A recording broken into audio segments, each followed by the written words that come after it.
नमस्कार साथियों, मैं हूं अनूप थपलियाल। साथियों, जब एक नेता विधानसभा के सदन में पहाड़ी समाज के लिए अपमानजनक शब्दों का इस्तेमाल करता है, असंसदीय भाषा का इस्तेमाल करता है और जब गैरसैंण में 6 मार्च को उसके खिलाफ पहाड़ के कुछ संगठन एक बड़ा आंदोलन करते हैं, तो तभी दूसरा नेता तुरंत उसके बचाव में कूद पड़ता है और आंदोलनकारियों को ही सड़क छाप करार भी कर देता है।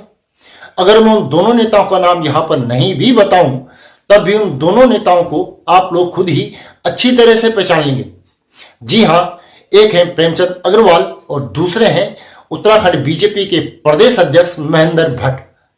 2027 का चुनाव आने वाला है। सड़क साफ अनेकों नेता किसी न किसी विषय को लेकर अब आंदोलन की रूपरेखा तैयार कर रहे हैं। साथियों, एक बहुत चर्चित शेर है, अब मैं समझा तेरे रुखसार पर तिल का मतलब, दौलते हुस्न पर दरबान बिठा रखा है। तो जनता को भी अब पता चला कि आखिर बीजेपी के प्रदेश अध्यक्ष और संसद के उच्च सदन यानी राज्यसभा के सदस्य महेंद्र भट्ट उस समय धामी सरकार के कैबिनेट मंत्री प्रेमचंद अग्रवाल के बचाव में बार बार क्यों इतना उछल रहे थे। भट्ट आंदोलनकारियों को सड़क छाप क्यों कह रहे थे।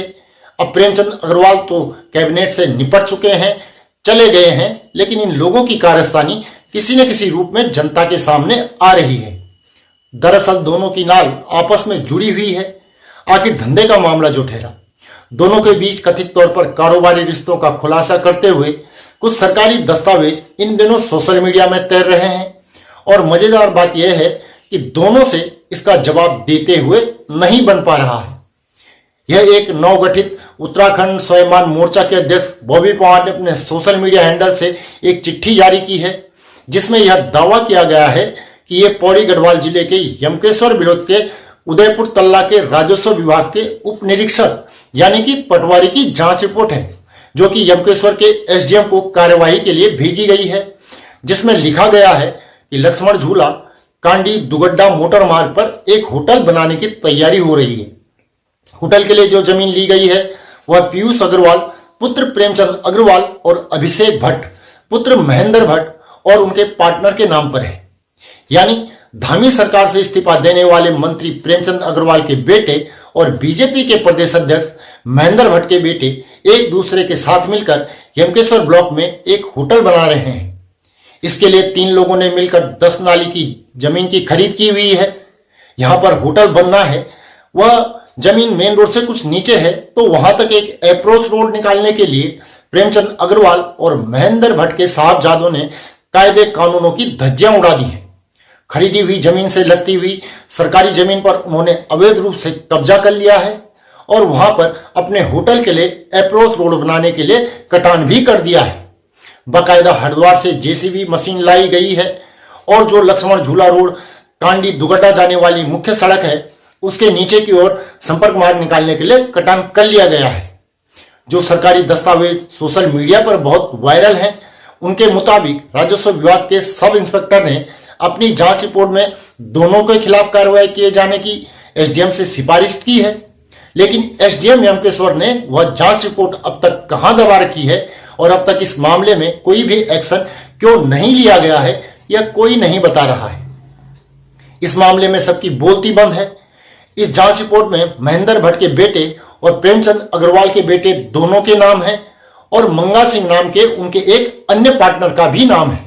लेकिन यह जांच रिपोर्ट ही सोशल मीडिया पर नहीं घूम रही है, बल्कि भट्ट और अग्रवाल के पुत्र के नाम जमीन की खरीद के अन्य कागज भी सोशल मीडिया पर वायरल हो रहे हैं। उसमें दोनों खरीदारों के घर के एड्रेस भी लिखे हुए हैं। तो जो लोग महेंद्र भट्ट के बयान के बाद संदेह जता रहे थे कि आखिर उनका प्रेमचंद अग्रवाल से ये जो रिश्ता है वो क्या कहलाता है, तो उसकी पुष्टि यह दस्तावेज करते हैं जो कि सोशल मीडिया पर वायरल है। यह रिश्ता दोनों के बीच गहरे कारोबारी संबंधों की ओर इशारा करता है। हालांकि होटल के लिए ली गई जमीन दोनों के बेटों के नाम से है। नेताओं के बेटों का बिजनेस करना कोई गलत बात नहीं है, लेकिन सत्ता की धौंस में आप सरकारी जमीन पर कब्जा कर लो, यह तो बड़ा संगीन मामला है। कोई दूसरा व्यक्ति अगर ऐसा करता तो अब तक कथित धाकड़ साहब के समर्थक वहां बुलडोजर चलवाने के लिए कैंपेन भी छेड़ देते। हालांकि मैं ये दावा तो नहीं कर रहा हूं ये वही दस्तावेज हैं या वही महेंद्र भट्ट या फिर वही प्रेमचंद अग्रवाल हैं, लेकिन दिलचस्प बात यह है कि यह दस्तावेज सोशल मीडिया पर वायरल होने के बावजूद न तो महेंद्र भट्ट के परिवार की ओर से और न ही प्रेमचंद अग्रवाल के परिवार या दोनों के बेटों की ओर से इस बारे में अब तक कोई बयान ही नहीं आया है। इसकी दो वजह हो सकती हैं। एक तो उन्हें यह पता है कि उत्तराखंड में उनकी सरकार है, वह चाहें जो कुछ करें, जो भी कानून तोड़ें, कायदा तोड़ें, उनका बाल भी बांका नहीं हो सकता। और दूसरी वजह यह हो सकती है कि उन्होंने फिलहाल इस मामले में चुप्पी साधना ही बेहतर समझा है। खैर, जो भी है उन्हें स्पष्ट करना चाहिए कि आखिर माजरा क्या है, वरना चुप्पी का मतलब यह भी माना जाता है कि आपने गुनाह किया है या फिर गलती की है। आप राजनीति में एक दूसरे के कारोबारी संबंध भी निभाएं, पहाड़ियों को गाली भी दें और तो और पब्लिक को ही सड़क छाप करार कर दें, तो यह कैसे चल सकता है और कैसे बर्दाश्त किया जा सकता है। महेंद्र भट्ट और प्रेमचंद अग्रवाल की इस पार्टनरशिप के बारे में आप क्या कुछ कहना चाहते हैं? अपनी राय नीचे कमेंट बॉक्स में जरूर दीजिएगा। इस वीडियो को अपने मित्रों, अपने परिचितों तक आप पहुंचा सकते हैं। सबको यह पता चलना चाहिए कि दोस्तों उत्तराखंड की राजनीति में इस समय क्या खेल चल रहा है। अपनी राय हमें कमेंट करके जरूर बताएं। हमारे चैनल को आप सब्सक्राइब भी अवश्य कर लें, साथ ही वीडियो को लाइक और शेयर करें। एक छोटा सा निवेदन कि नीचे दिए गए नंबर या फिर QR कोड के माध्यम से आप हमारा सहयोग करके हमारा सपोर्ट भी जरूर करें। अभी के लिए इतना ही। अगली रिपोर्ट में आपसे जल्दी ही मुलाकात होगी। तब तक के लिए नमस्कार।